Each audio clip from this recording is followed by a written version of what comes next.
It's Tim Slade, and what a battle at the front. They need to be careful. No contact required, and Will Davison, his intentions are clear. He wants to win the race. He wants to sprint clear, and he knows that car one is being driven by a lesser light, if only slightly, his long-time mate Paul Dumbrell. Great to have a clean start, and so far, safely through up to the cutting as they exit that section of the circuit. Garth Tander on the move now as well. He lost a few spots. Fabian Coulthard, brilliant start as we watch Will Davison out in front, putting a bit of time on, bit of a gap onto Paul Dumbrell. I think Paul Dumbrell just decided, you know what, I don't need to be leading this race. I'm the co-driver. If I sit in just behind him, that's a great start for us. Yeah, you're right. Look at the crowd.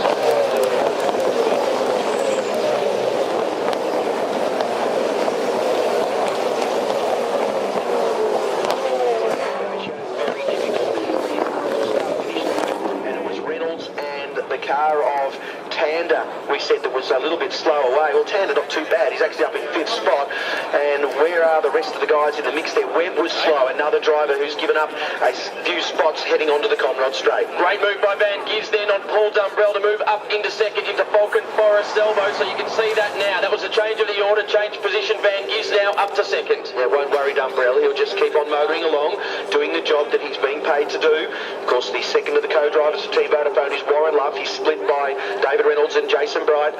Always hold my breath here on the first lap, and remember seeing course Fabian Coulthard tumbling through the sand trap as the car's just jockeying around for position. The trick is to get into a rhythm as quickly as you can, and if you're quicker than the cars in front, you need to try and find a way by, although later on you can potentially make an earlier pit stop and run this race slightly out of sequence with those around you. That's it. The first lap of the race completed, and it's Davison from Van Gisbergen, a pair of Fords leading Dumbrell.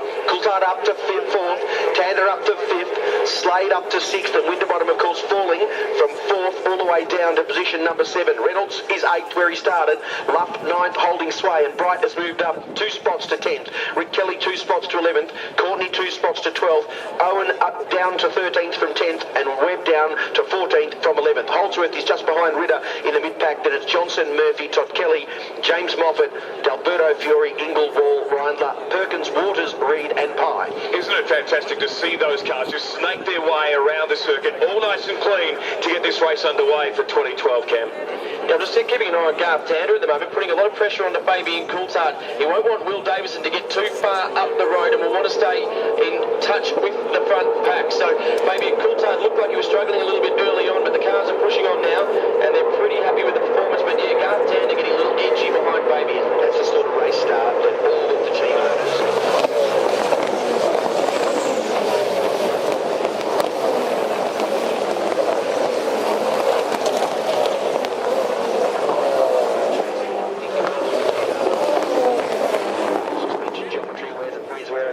now. It's about settling into the groove, looking after the tyres and running the car as leanly and efficiently as you possibly can. But I think that Will Davison wanted to sprint away. Not surprised that Van Gisbergen pounced, because he'll need to go with him as well. And let's have a look at a replay of the start and watch Mark Winterbottom, who's a bit further back than the shots we're seeing at the moment. He was really slow away, and unusual for him. And you see on the outside of the second row, Winterbottom very slow away, Jonathan Webb equally so. And then there was a few desperate diving attempts going down into turn 1 by some of the drivers between 9 and 13, but largely it was an incident-free start to the race, and what a drag race it was up the hill between Paul Dumbrell and Will Davison. Riding with Will Davison now, initially slower, but watch how deep he was into turn 1, and Dumbrell knew he was there as well.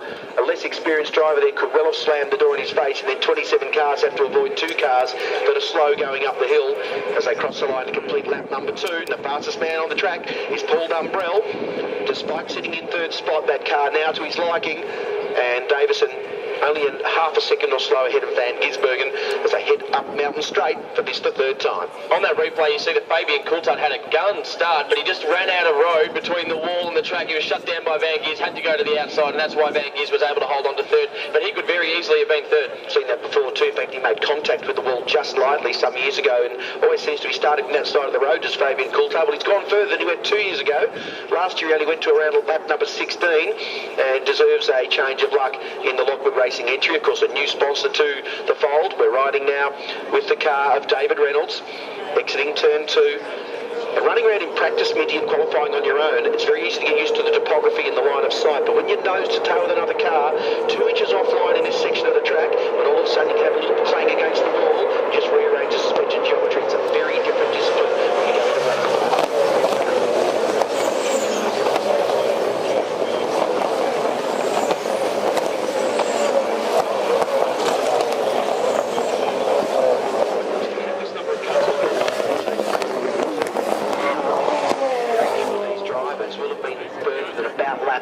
as far as continuous laps completed.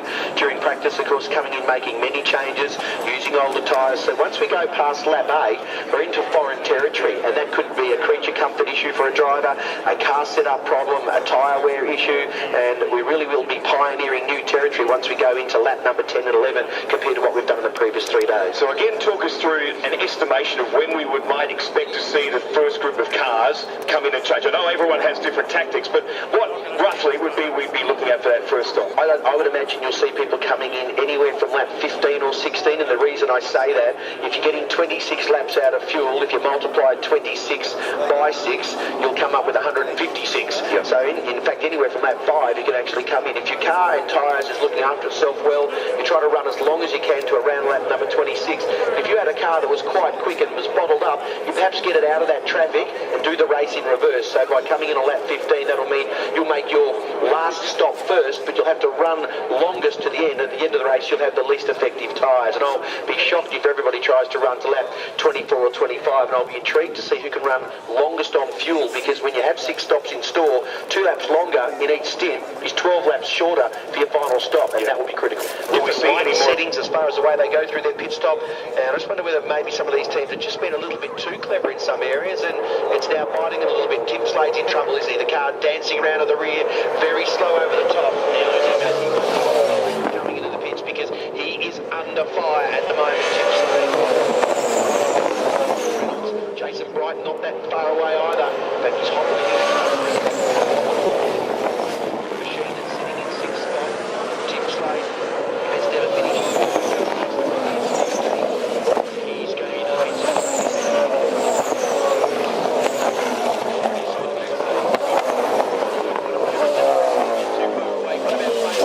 This weekend, same with David Reynolds. Sport Performance Racing will be getting on the radio to him going in.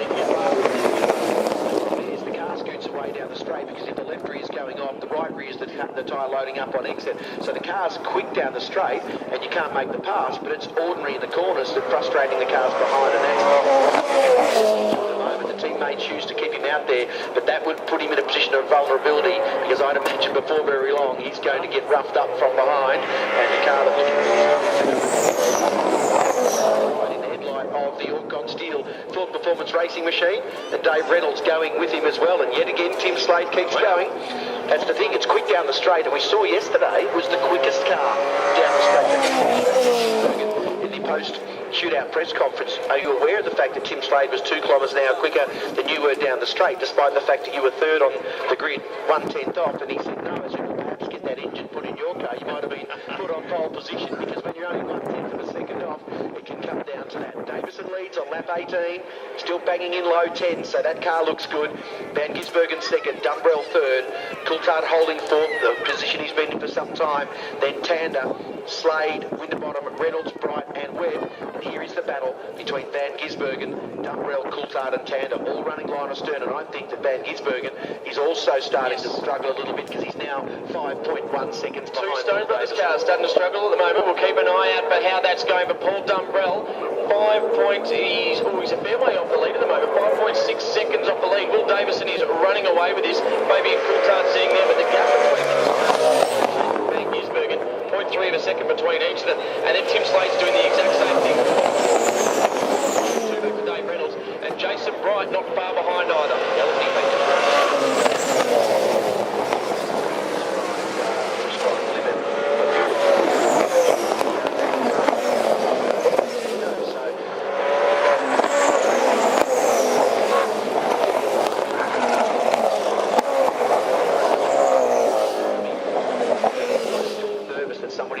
Patience at some point, and just arrowing on the back.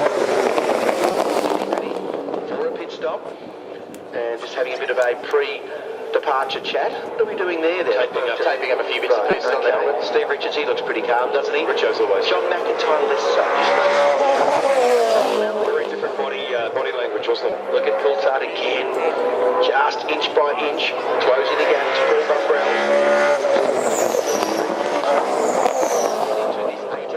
Do you reckon you could put that down to the fact that Richo's had 19 starts, 2 wins here before? Johnny McIntyre, 5 starts with 1 top 10 finish? Nearly there for Mark Winterbottom. Very much so. Absolutely. A veteran of this sport, and so many starts in this race, whereas John McIntyre, despite the fact that he's a very experienced racing driver, far less credentialed here at Mount Panorama. And I thought for a moment Mark Winterbottom actually had enough to get Tim Slade. As we see Tim Slade, is this again? He did this. It was exactly the same as the replay. I think he's just trying to shotgun the front of Mark Winterbottom. He'll complain about that if he does it repeatedly, and he'd have right to do so. And I think he's struggling a bit, Tim Slade, there, but the team are choosing to leave him out there in the hope that he can make it as far as the fuel will last, much to the chagrin of Mark Winterbottom close behind. Isn't it amazing? You talk about the co-drivers. 45% of co-drivers in this year's race have more Bathurst 1000 starts than their car's full-time primary driver. And 3 of the top 5 drivers in the V8 Supercar Championship points for Jamie Whincup, Mark Winterbottom and Shane Van Gisbergen have co-drivers with more Bathurst starts than they do. Yeah, it's incredible, isn't it? Class of the drivers they have secured, as we see a driver change taking place down at the Fuji Supercar. Alex Tramar into the car, just removing a little bit of spot. Waiting for 35 seconds of duel. They had a lot of smoke coming off the front brakes.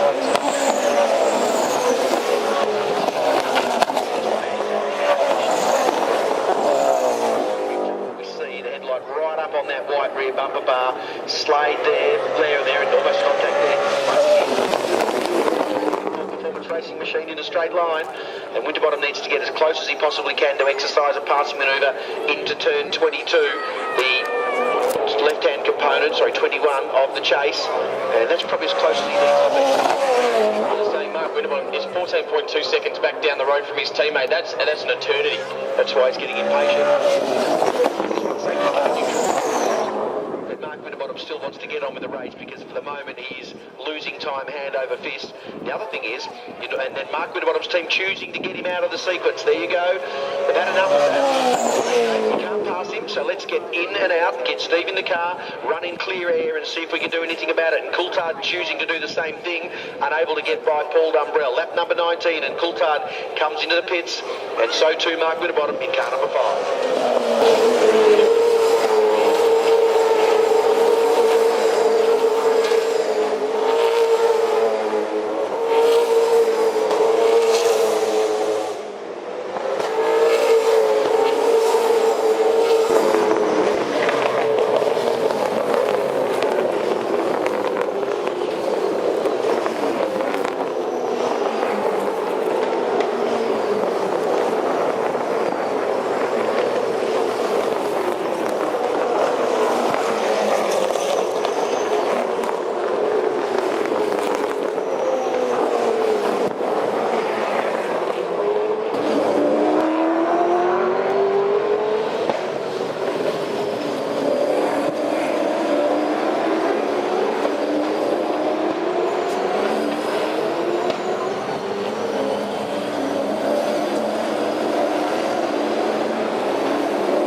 hurt the tyres. They won't think about that with 10 to go, but they need to think about it with 50 odd to go. And lap 109 we're on, soon to be 110. And Rihanna's talking with Chris Pith. Chris, towards the end of that stint there, it was getting a little bit hairy. There was plenty of going on, very intense. Not really what you want at the end of your stint. No, not really, no. I got out there, haven't done a lot of laps leading up to this. I was on the Wilson Wilson Security, Holden, and start having a crack was good. And I did have clear track initially in the stint, but by the end of it we were struggling and just didn't quite seem to have the straight line pace of a couple of other cars, but we were quick across the top, so struggled a bit, but managed to bring it in hand over David, and I think we're looking good. Travelled so far, you haven't had too many issues. You're sitting in a really solid position at the moment, you must be happy. Yeah, I'm wrapped. I think we're running about 12th at the moment, and the car's in good shape. It's got good pace across the top of the hill and handling well, so hopefully we can at least hold on to that to the end of the race. And we'll just quickly touch on, obviously you're sporting the pink overalls this weekend, supporting the McGrath Foundation. It's great to see Wilson Security and the McGrath Foundation coming together again at this event. Yeah, it is. They've obviously done it for a few years now, and it's great to be involved with the McGrath Foundation, and we've got a lot of comments over the course of the weekend, and the car looks wicked, so it's great to be involved. Thanks very much. Good luck for the rest. Thank you. Well, good. That's how the car looks. It looks wicked. The Kiwi Chris Pither, former youth driver, done a lot of work here in Australia as well, and pretty well credentialed young man. How'd you like this one? Second fastest lap of that. G. Murphy in position number 9, 1 minute 10.51. The only other driver in the 10.5s was James Courtney, and Whincup was actually at 11 dead. So that car on screen, the Pepsi Max kick car, Greg Murphy.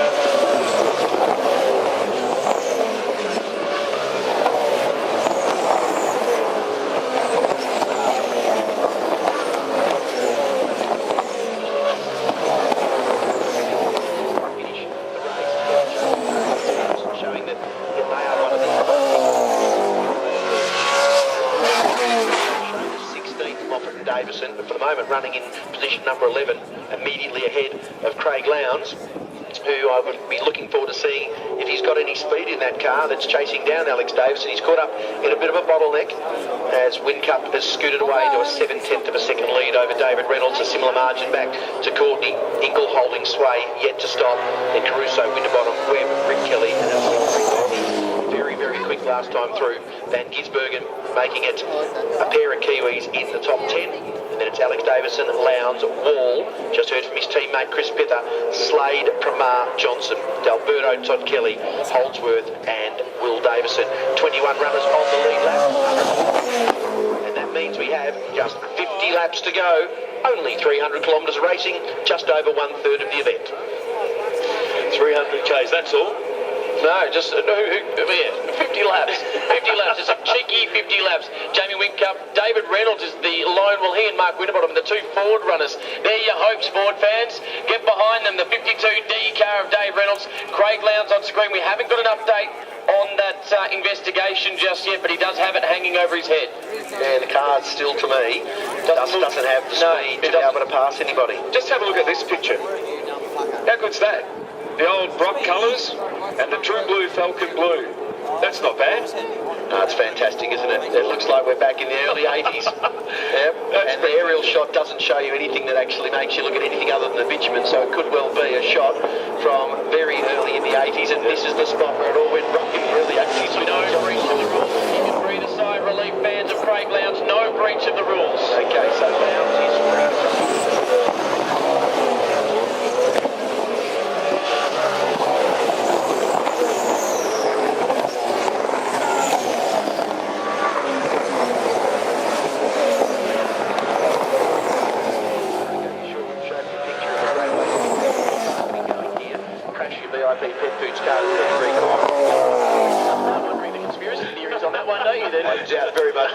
Instruction from Tony Quinn. Oh, yeah, incredible, isn't it? How it can be irony in so many ways, isn't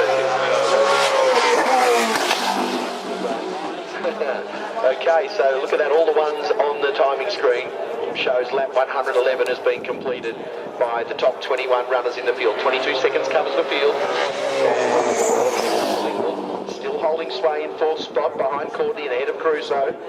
And Courtney and Caruso, our two smokiest smokies, are in the top 5 as Ingle comes in to make down Conrod Straight. Let's have an update from Owenka. Oh, and we're just standing here in the garage having a bit of a chat. You're sort of surprised where the Pepsi Max Crude car is at this stage of the game. Yeah, look, the way our week's been, it's been absolutely horrible, and so to be running in the top 10 at this stage of the race, and we're good on fuel, and few safety cars have fallen our way. It's been, we're really happy with that. It's, hopefully Murph can drive it up there a bit further. And you're one of those few teams that hasn't had any tyre problems so far today. Yeah, it's, we've got our fingers crossed, and I've had a few vibrations come in the car while you're out there, and it just makes you really nervous about the tyres. I saw some of the left rears come off Rick's car, and our car's pretty much the same, and I'm surprised we haven't had the issues, but fingers crossed that we don't have any more.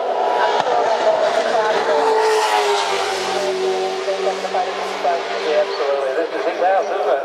Murph knows the drive.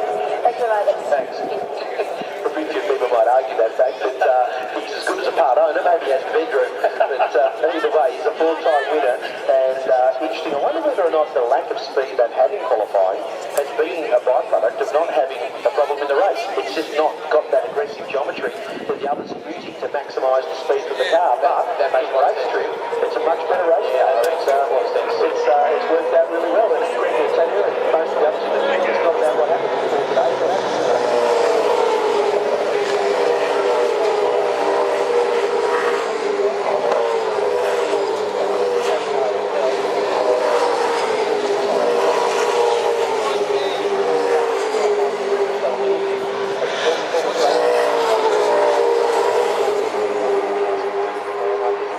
trying to stretch their fuel economy a little bit now, but there's still a long way to go in this race. As we forecast, 26 laps was going to get you home. Two lots of 26 is 52, and they came in on 106, so that's 158.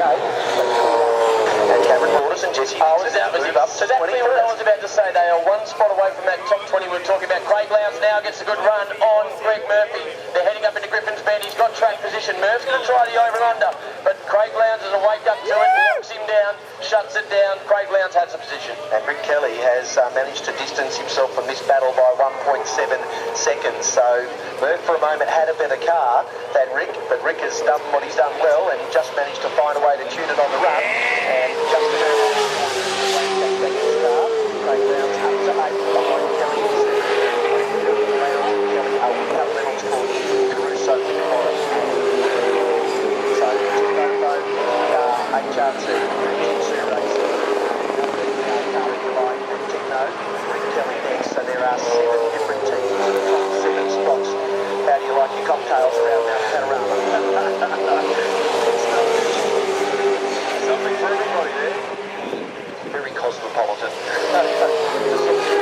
Signs up in the back there, and I'm going, geez, about lap 36 to go. Cooper's will be going down very well out on the hill right now. Very well in our boundary room this evening. It's a long day of talking, and into a spin somewhere, and he ends up back in the pits anyway. Championship is going to be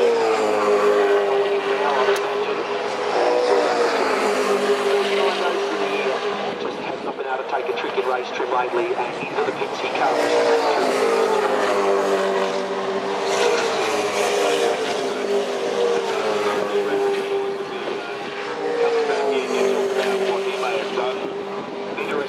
Chat between these two exactly. I think that's the way really has been the story of this team's race today. Sometimes you drive a race where you make error and still win. Look at he's been faultless, Will Davison. In fact, 2 years in a row he's been faultless here and hasn't been able to score a result. Very good indeed. And let's hope he has some form of special driving up his sleeve.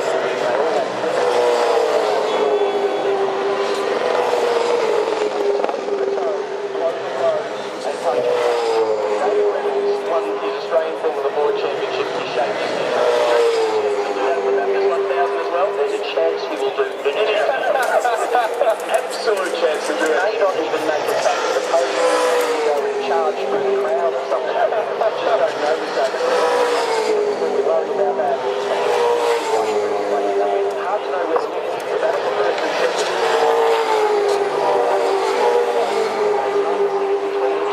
Caruso caught him one. It's close to that.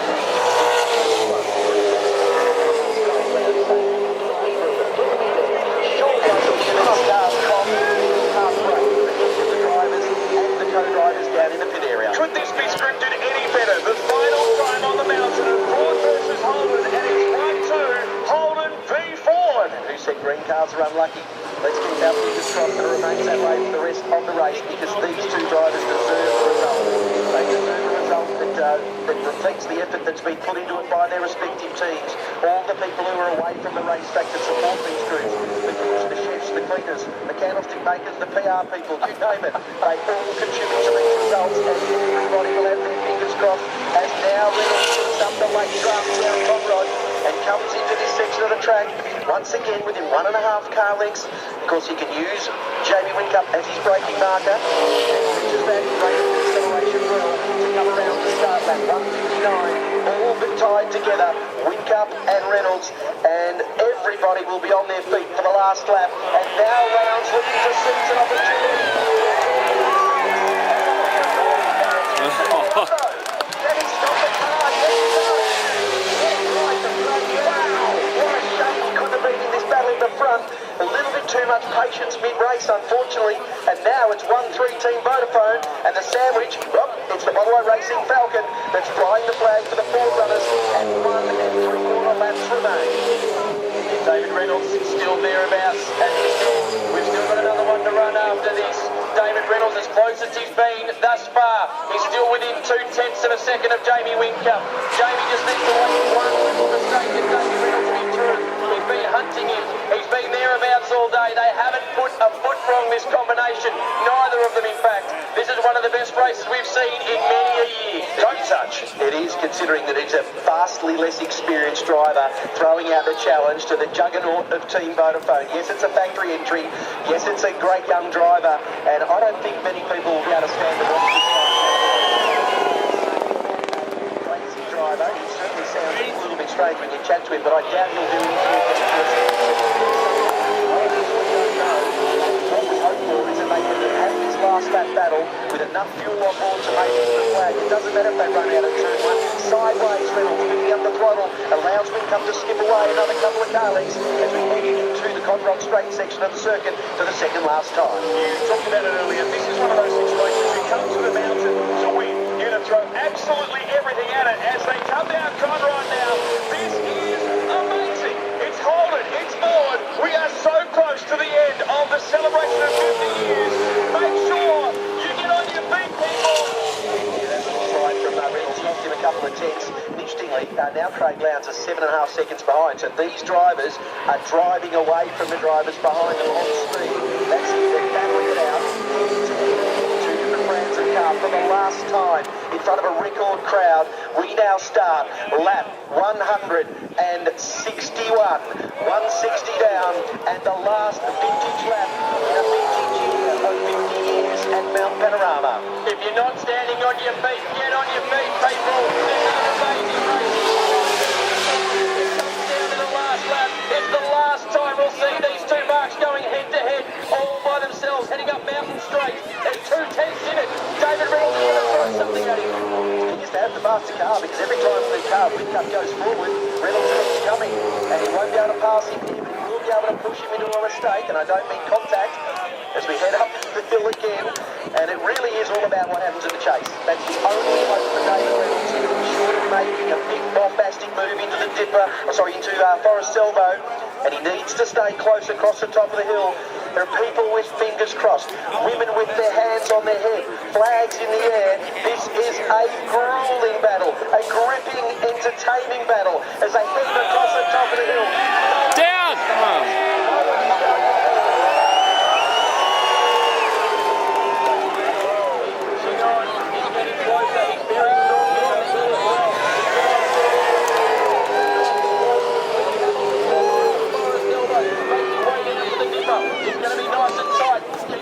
He's right in that rear bumper. This is the closest he's been thus far. Have a look. Can he try one up the inside down in the forest? No, I think he's saving it for the chase. Once again, a rear end slide at that critical part of the S's, and he's now dropped back further than he wanted to, and that was the change that happened in the favour of Whincup. It's still an incredibly close gap, but I can't see Reynolds doing it from here. Short of a confidence flutter from any of these drivers.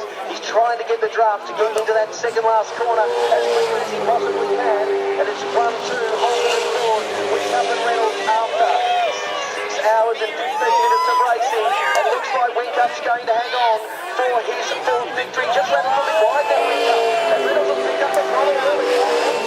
in the final corner. I doubt it. He'll give it everything he's got, but it won't be enough.